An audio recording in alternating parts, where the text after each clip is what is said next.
तो बोर्ड से मैं लंबे समय से जुड़ा रहा हूँ किसी न किसी प्रकार से। तो बोर्ड के सभी लगभग कर्मचारियों से भी परिचय है, कार्य पद्धति से और कार्य विधि से भी परिचय है। इसलिए बहुत एक नवीन दायित्व।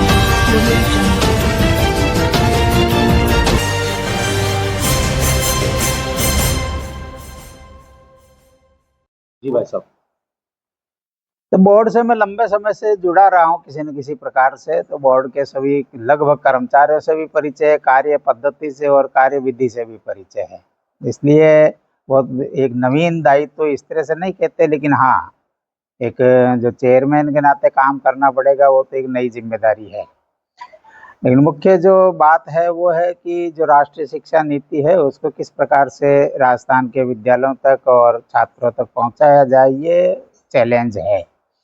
और इसलिए उसी दिशा में काम रहेगा कि एक एकेडमिक पाठ्य पुस्तकें किस प्रकार से जो राष्ट्रीय शिक्षा नीति के अनुरूप उनका लेखन हो जाए और छात्रों तक समय पर पहुंच जाए।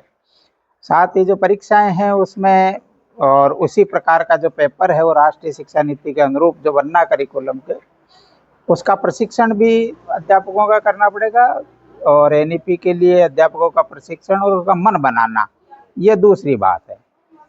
तीसरा है बोर्ड के जो प्रशासनिक कार्य हैं, परीक्षाएं आयोजन करवाना है, पेपर बनाना है, पेपर बनाने वालों का प्रशिक्षण करवाना है।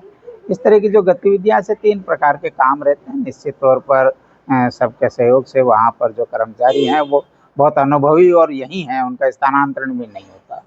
तो उन सब कर्मचारी बंधुओं बहनों के साथ में मिलकर इन सब जिम्मेदारियों को पूरा कर पाएंगे, ऐसा मुझे लगता है।